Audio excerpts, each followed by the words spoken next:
Hey folks, Dave Temple here. As you know, my podcast is all about talking to some of the best thriller writers in the world. But now, after nearly 2.5 years, I think it's time I toot my own horn. So with that, I'm offering my thriller, The Poser, for sale. This thriller stars Hollywood detective Patricia Pat Norelli, a rookie cop working the overnight beat when one of Hollywood's biggest stars is found dead in her Hollywood Hills home. The only problem, the star just won an Oscar and is found dead only hours later. Now, Pat sees this as a way to forge her own path and muscles her way into the case. Soon, she and partner Detective Stuart Brown find themselves deep inside a complex case with more questions than answers and a ghost of a killer. Now, this isn't my first self-published book, but it's the first one I'm very confident you're going to like. I'm pretty proud of it. And for the rest of this month, you can get the ebook for only $5.95 or the paperback for $13.95. Now, since I do this weekly podcast as a free service, perhaps you'd consider this a way to help out your fellow thriller author. Okay, here's the link, davidtemplebooks.com/books. Okay, there you'll see The Poser. Just click and you're on your way. Again, the link is davidtemplebooks.com/books. Otherwise, just head over to Amazon. Okay, thanks for your support, and now on with the show. Hello, I'm David Temple, and welcome to The Thriller Zone. On today's show, I'm happy to welcome William Boyle, author of Shoot The Moonlight Out, a book I thoroughly enjoyed. Now, in the spirit of transparency, I'll admit Bill and I ran into a bit of technical issues during this chat, but because of our mutually tight schedules, both of which had little breathing room because of his upcoming book launch, I wasn't able to reschedule in time, so I decided to just barrel ahead. Both of us did. And now that said, despite the glitches, we had a great time. I hope you'll enjoy. Oh, and the best news, Bill has promised to visit us again very soon, and with better Wi-Fi. Okay, all that aside, let's you and I get in the thriller zone. We have a little delay in your signal. Are you how is your bandwidth? Oh, I don't know. It's okay. I mean, I kind of live in rural Mississippi, so I don't usually have any issues that I know of, but I don't know any technical specs or anything. By the way, you look totally different than that photograph. I just found that black and white on maybe your website, and then I see with the ball cap in your beard. I'm like, wow, he looks totally different. Yeah, I can have a few different disguises. Yeah, does that come in handy? Yeah. No, it's just it's whether I shave or not, really. It depends on if I'm running from the law, David. Yeah. Yeah, totally. Well, first of all, William Boyle, thank you for being on the podcast. It is a delight to have you on the show. Thanks for having me. It's great to be here. Thanks for inviting me on. Yeah.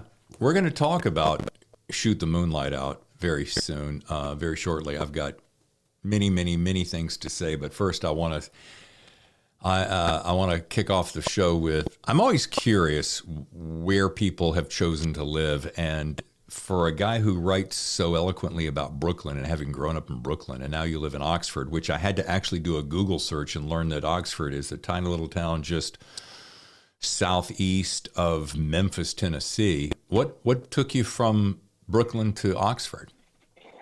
I'll try to tell short, not convoluted version. I went to college in upstate New York, in the Hudson Valley. So I spent some time outside the city then, and I don't know. I just started in college. I really started discovering a lot of music and books that made me want to go other places, I guess. Is the simple version. So sometime around age 19 or 20, I started listening to Mississippi hill country blues like R.L. Burnside and Junior Kimbrough and T. Model Ford and guys like that. Yeah. So that was kind of one of the first reasons that Oxford was on the map for me. Of course, I already knew at that point, I knew William Faulkner's stuff, But then once I read, by the time I was about 22 or 23, I discovered the writer Larry Brown, and he became just my favorite writer. And he was from Oxford and wrote about the area. So that was another reason I wanted to get down here. And so eventually I got down here and I just haven't left. I've stuck around. I'm back in New York a lot. My family's in New York. My wife's family's in New York. So we go back there all the time. But yeah, we've been here over a decade now, and I've just kind of kept thinking we're leaving, and we keep staying. And there's a lot we love here. It's a great, Oxford's a great, great literary town. A lot of, it's one of the best independent bookstores in the country is here. And then there's also just Square Books, and there's also just ton of great writers and ton of great cultural stuff. Yeah, a lot of atmosphere. Yeah. And looking at the map, I mean, if you were to Crow and you flew directly east, you'd end up just about where I spent a big part of my life growing up, which was North Carolina, Charlotte and Winston-Salem. Oh, no. Yeah. There is I something, like North Carolina. Yeah, there's something about the South that, and one day I think about going back. There's something about the South and the history and the atmosphere that I really do miss. Comparing it to California, rather, is nobody's from here, Yeah. Yeah. Where in California are you? San Diego, just outside of San Diego. So you come for the weather and you leave because of the traffic. Yeah. I've always kind of, I've been out to California a few times only. My sister-in-law lives in San Francisco. I was in LA actually for the first time just right before the pandemic started, and I've kind of always daydreamed about being out there, but never happened, or hasn't happened yet. Well, at the speed you're going with the proficiency and that you're writing, I could see how it would be very easy to have a second home here. I'm at the stage looking for the first home, so to speak, and it's like I mentioned on a recent show. If you're trying to save a down payment and your down payment's about $250,000 just to get into a nice little fixer upper, then you know that you're in high cotton, as they say. Yeah, no, and I never owned anything until the last couple of years in Mississippi. And one of the other great advantages about Mississippi is cost of living. Like, I don't think I could afford. I certainly couldn't have afforded a house in New York, and I, can't afford one in California. Yeah. But Mississippi, I can, I can. Yeah, barely, but I can. Well, Shoot the Moonlight Out may help remedy that situation, William. I don't know. I hope so. So I'm reading that Wikipedia calls you an American author of character-driven literary crime fiction, which is probably the longest label I have seen for any writer on this show. And your own Pegasus Books calls you a modern master of neo-noir. So two things. First of all, congratulations on really friggin' hip, cool titles. Thanks. And number two, can you help me understand neo-noir? Oh, man. No, not really. I can't. I mean, noir it's just such a tricky thing to talk about. People get into all sorts of debates about what is and isn't noir. I think when people use the phrase neo-noir, I almost never use that phrase to describe my own stuff. But when people use that phrase, I think it's just really in reference to the fact that anything that's not kind of from the classic period of noir is neo-noir. So stuff really from the 60s and 70s on gets referred to as neo-noir. But yeah, I don't, I try not to mess around too much or get too caught up in thinking about those kind of labels or those, I don't know, genre things. I mean, I love being thought of as a crime writer. Obviously I am, but I think a lot of that stuff just comes down to like with music, it's like calling something alt country or something. You know, I mean, it's like, Right. what does that mean? You know, I mean, great country music is great country music. It's not alt if it's comes out in the 90s or 2000. I mean, whatever. You know, Yeah. I don't know. So no, I can't help you. I'm sorry. That's okay. That's okay. But Good. thank you. Yeah, good attempt. I spent many years in radio, so I'm very familiar with that splintering of musical genres. There was, I grew up spinning classic rock, and then it became alternative rock, and then it was album rock, and it was soft rock, and Yeah.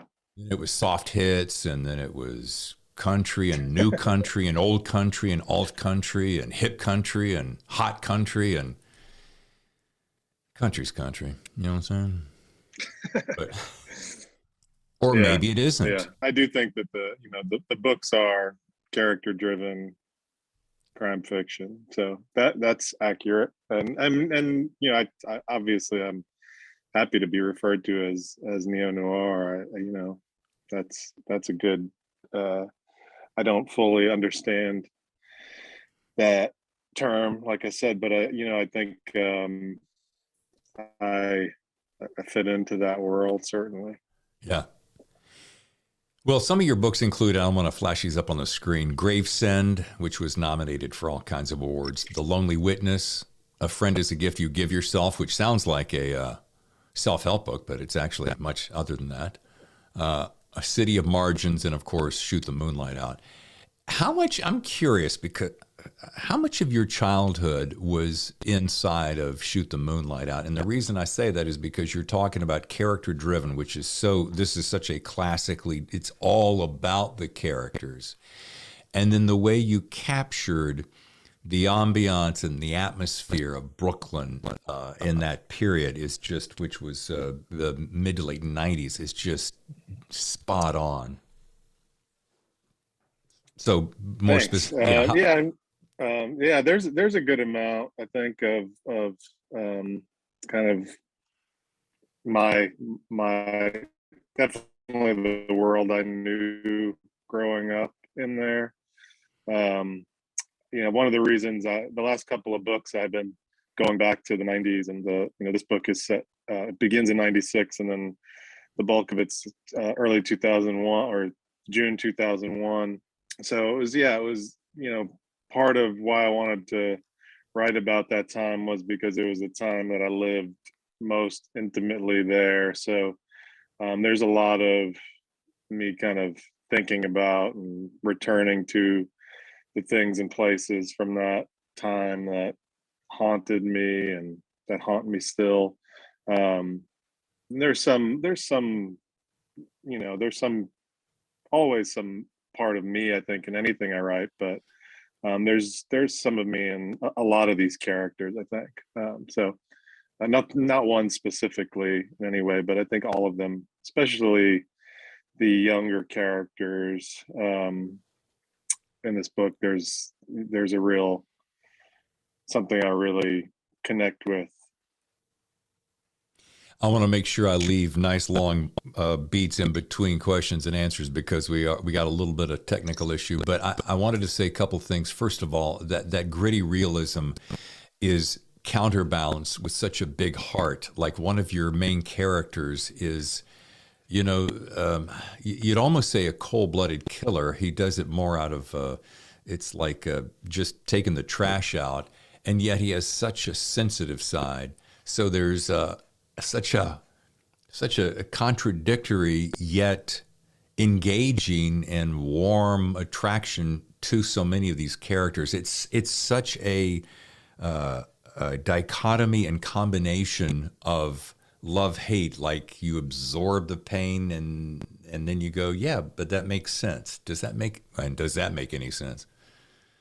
Yeah, no, it does make sense, and thanks for those good words. Yeah, I mean, this book kind of, it didn't start with the character of Jack. It started with the character of Bobby, but once I started writing Jack, I think that's a lot of what I was drawn to about him. That kind of dichotomy or that dissonance between the stuff he was doing or the stuff he kind of stumbled into doing and who he really was and how he walked through the world.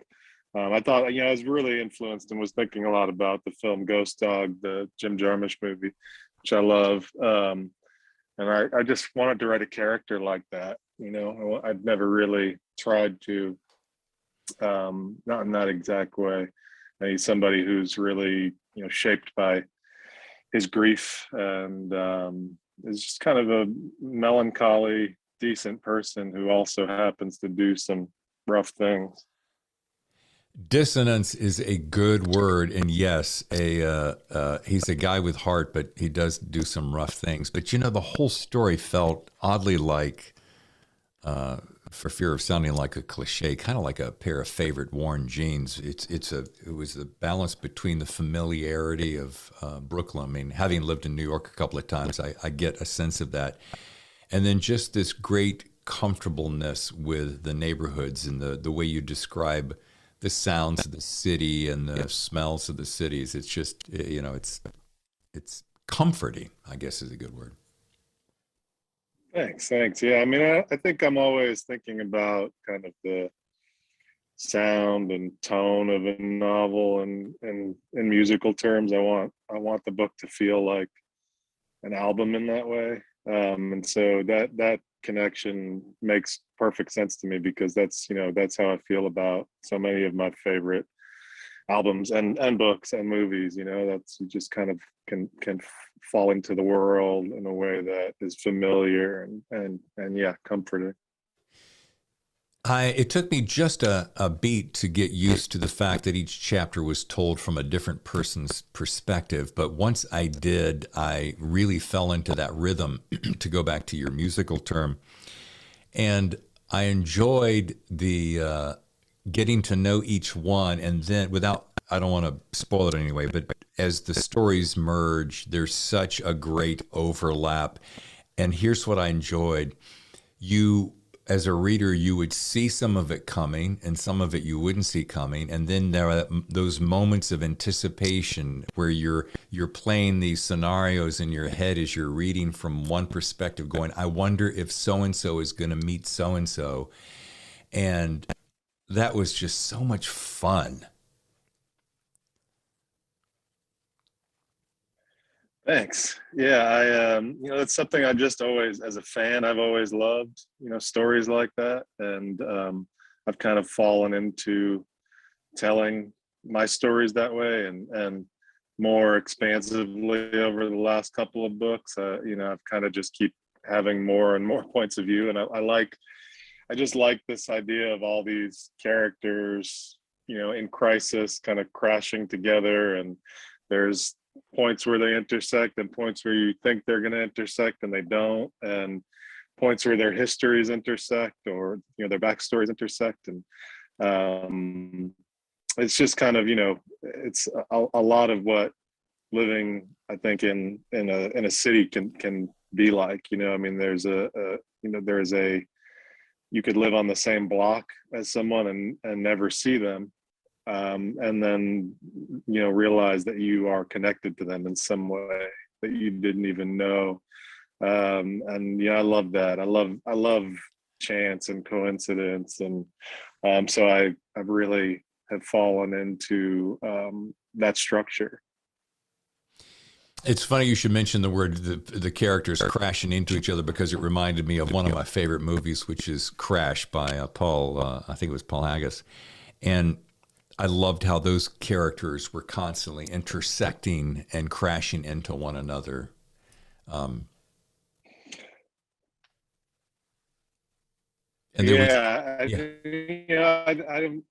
I've seen that film, but I'm more of a David Cronenberg Crash guy, I guess. But I like that. I definitely think that's structurally, that's something that I think about filmmakers like Robert Altman and Alan Rudolph, I guess, as kind of influences on that part of how I structure these stories. But yeah, I think that there's an element there for sure, and movies like, um, not that these weren't specific influences on me, but I know that like 21 films are often kind of rooted in that same kind of structure, and some of them I really do like and have had some impact on. Yeah. Having lived in New York a couple of times, I lived on the west side at one time, and one of my very favorite things at the end of the day was just to open a window and sit and just listen to the sounds of the city while I was, having a drink or finishing dinner or whatever. And I think that's when so much of my passion for writing kicked in, because you literally could just listen to the sounds of the city and create worlds just by those sounds. And I had that kind of a flat, and that was, let's see, I was there in the mid 90s. So I had that flashback while I was reading this book. It was a great revisit. Yeah, thanks. Yeah, I mean, that's the stuff that really shaped me, I think. Just, walking around, observing, listening. I live in where I live now. It's quiet, and I can't sleep without noise. So I often just I miss that. I miss the sirens and the buses and the just kind of street noise, the train, and that's definitely like when I'm sitting down to write. Kind of one of the first places I go to is sensory details, and sound is such a big one that brings me back. To that place. Funny side story. When I lived in Manhattan, because I was doing a morning show, I had to get up at 3:30. So I would get this sound machine to drown out the sounds of the city just so I could sleep. But soon after, I moved to Pennsylvania to take another gig, and I lived out way in the suburbs. So it was super quiet, and I actually had to create a different kind of sound to bring the noise back. To your point, and you get acclimated to it, and when it's so quiet, you're like, I need some kind of an irritant to my sound waves. Oh yeah, silence freaks me out way more than noise. I'm curious about something, William. Two of my favorite writers, I had flashes of, and I hope this is a compliment because I really love these authors, and some of your work reminded me of it. Two of my favorites are Don Winslow and Elmore Leonard. And I felt nuance for some reason, characterizations and dialogue. Is that a compliment to you? Oh, that's a huge compliment. Yeah, thank you so much. I mean, yeah, Elmore Leonard is one of my biggest heroes. Going back to when I was a kid, I discovered his books pretty early on. I started reading him probably by the time I was 12 or 13, and so really I think a lot of my love of dialogue and just a lot of my love of these sorts of stories in general come back to Elmore Leonard and Don Winslow. Yeah, I love his books. I've not read everything of his, but everything I've read I've really enjoyed. I was a little late to Don Winslow. I'd heard great things about him for a while, and I probably didn't really start reading him until like Savages or around then. And then I really liked The Force and the Cartel trilogy, of course.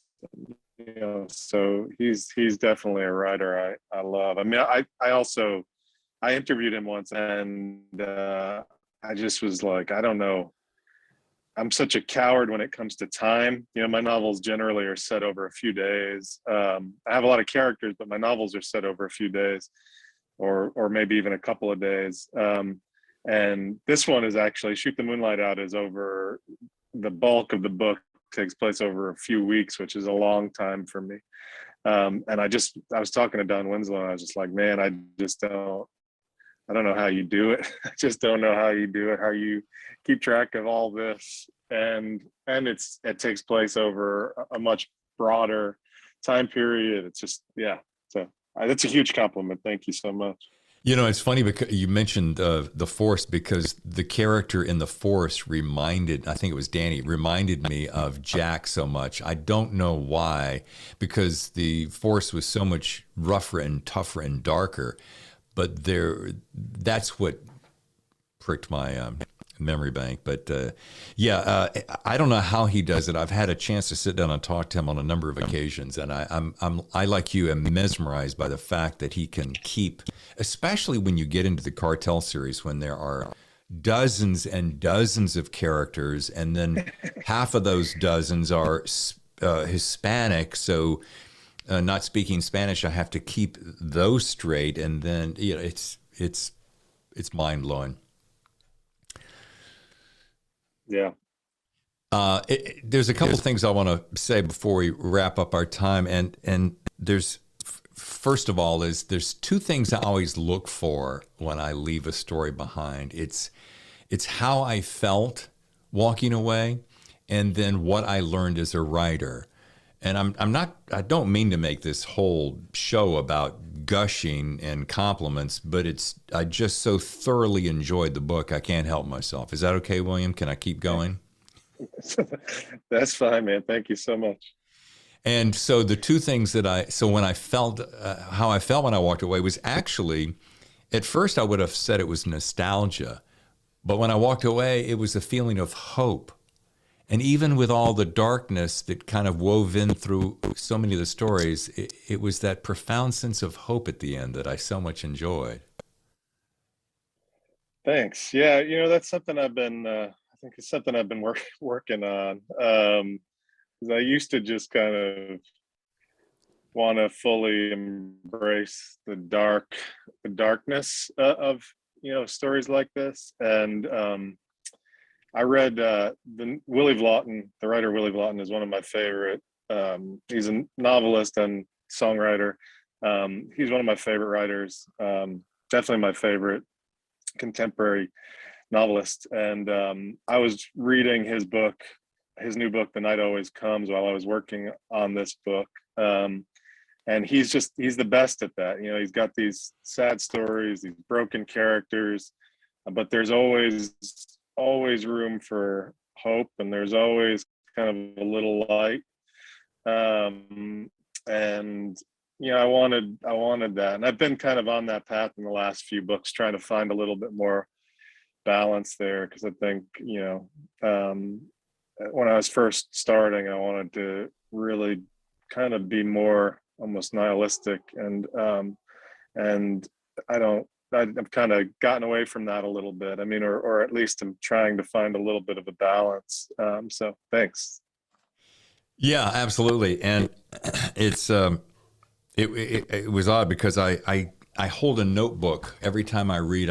Hold a notebook because I always want to make little notes as to what I really enjoyed. Of course, it helps with interviewing, but and hope came to me. And then the second point that I was going to make was, so when I leave a story behind is what I learned as a writer. And actually, you make me want to be a better writer. And I thought to myself, how can I say that without sounding like a suck up? So I think what I came up with was, and because I'm an Elmer Leonard fan, is the sense that you have this staccato, in a sense it's a compliment. It's not a negative. And you write is like a stream of consciousness. And I found myself it was like it was like listening into inner dialogue with these characters as they were going. And I love that because we talk to ourselves in our head is like, well, that was crazy. I don't know what he thought that. It's just everything is, he's an idiot. Look at the way he's looking at me. What is that all about? And it's one of my favorite things about these characters. Anyway. Thanks. Yeah, no, thank you. Yeah, I love trying to find that balance. And I kind of came up with a lot of writers. I was always reading crime fiction. I always loved crime fiction, but there's a lot of kind of literary fiction I love too, that was rooted in stream of consciousness and just kind of wandering off in a character's mind. And so I kind of can't shake that influence in a lot of ways, and I love doing that.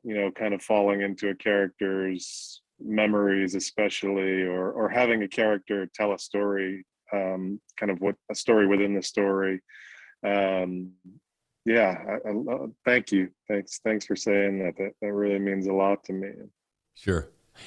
And I cannot finish this interview without saying this. And I wanted to read it, and I would read it, except for the fact that it's too long of a section. But folks, I just want to tell you this: from page 266 to 268 is one of the funniest scenes I may have ever read. I was laughing so hard, I was choking and crying simultaneously, and I'm not being melodramatic. I was laughing out loud. This one character that joins the story late, it is so freaking hilarious. I'm going to give you 5 words: worth the price of admission. I mean, if you don't do anything else, you're going to want to buy the book to read that one. The whole book is. I'm going to go ahead and now say it. It's now one of my favorite books. I thoroughly enjoyed it, but God bless America. That one scene, William, you had me. Oh, please tell me this. I'm going to let you set it up because you know what I'm talking about, and then explain it to it without giving it away. But it is butt gusting hilarious. I'm guessing, I don't have the book in front of me, and I don't know the page numbers off the top of my head, but I'm guessing it's the scene with Mairead talking about her family in Ireland. Yeah, that's one of the things that I love about writing. And I didn't ever really even plan on that character. Not early on anyway. That character just kind of she showed up. She showed up in the book, and she just started talking, and I loved her, and I didn't want her to stop talking, and she was a great storyteller. And my last name is Boyle, but I'm not Irish. I'm Scottish on my dad's side, and I grew up with the Italian side of my family in Brooklyn. I didn't grow up with my dad's family at all, but I married into a big Irish family, and I just kind of took a lot of that, the kind of great storytelling that exists in that family, the kind of wild, funny, dark sense of humor, and I put it into that character. And so, yeah, I mean, she just, I don't really know how to summarize it, but she tells a story of something that happened back home in Ireland. It's kind of, I don't know, it brought this other element to the book that I, again, hadn't really expected, and really kind of a new way in that last section. Yeah, we're having a really bad connection here, and I'm. It's chopping up so bad, and it breaks my heart because this would be one of those things that I hardly ever ask any author to do it. I'm not going to ask you now, but if we had a better connection, I would send you a check in the mail just to have you read this these 2.5 pages, because I don't remember, William, the last time I laughed that hard. Thanks, man. There's no delay. I don't know why there's such a bad delay on going out. I'm sorry about that. No worries. But it's pretty horrific on this end. So I'm gonna spend a couple hours have to repair that. So I'm just going to wrap it up by saying you have a new fan, and I enjoyed this book so deeply that I now have to go back and pick up some of your other books. If it has any kind of the same feel, and I have to believe that it does, I'm going to have so much fun. The books again, let's see: The Lonely Witness, Gravesend, A Friend is a Gift You Give Yourself, and City of Margins. And I'm so excited to say that Shoot the Moonlight comes out tomorrow. So folks, do yourself a favor, wherever you buy your books, independent or otherwise, pick up a copy of this book. Are you still there? Well, I just heard you. I just heard a noise. Can you not hear me? Yeah, I can hear you right now. All right, thank you. All right, I lost you again. Because this connection is so bad, I'm going to ring off by saying. Can you hear me now? Yes. Videos. There you are. Sorry about that. I don't know what's going on with this thing. Can you hear me? Oh yeah, I can hear you and see you now. Weird. I don't know what that was all about. Oh God. It was horrible. I couldn't. I'm like, oh my, I'm over here sweating bullets. I'm like, oh my God, I need air conditioning under my pits. I'm sorry. Was it the whole time that last answer?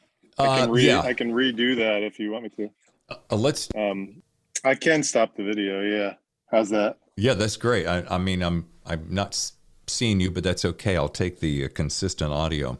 If you like crime fiction and you love character-driven stories, you'll probably rip through this about as quickly as I did. Well, I'll tell you what, let's do this so that I can, I'm able to wire the phone into my board, so I'll just record a sign-off. That way I can at least make a closed loop on it. Yeah, sorry. I don't know. My Wi-Fi, I think, just went out, which is not usually an issue I have, but it's happened a couple of times in the last 2 or 3 days, so I think there must be some larger issue going on. I just really appreciate your time, and I wish you profound success on this book. And as I was saying earlier, folks, I really think you should pick up a copy of Shoot the Moonlight Out by William Boyle. And again, thank you for the gift of your time. Oh, thank you so much for having me, David. I really appreciate it. Thanks for the good words about the book and everything. And I'm sorry again about the shoddiness of my connection. I hope it doesn't mess things up too bad. I'll make it work. It's going to work great on the podcast side and fairly well on the YouTube side, but we'll make it happen. I thank you again for your time. Yeah, thanks, David. Take care. You too, buddy. Bye. And there you have it. As you saw and heard, the tech issues were a little frustrating, which was a shame because I was so looking forward to spending quality time with Bill. And I did spend some great time with him. We learned a lot, and we heard a lot about his book, Shoot the Moonlight Out. But you know, sometimes you just have to roll with it. And luckily, Bill has promised me he's going to return to the Thriller Zone again with much better Wi-Fi. Now, let's talk about this Friday show, part of our 2 guests per week in the month of November. This Friday, William, you can call me Kent Kruger, will appear to talk about his latest book, Lightning Strike. Yet another thriller I think you're going to like. I hope you'll listen. I'm David Temple, and I'll see you next time in the Thriller Zone.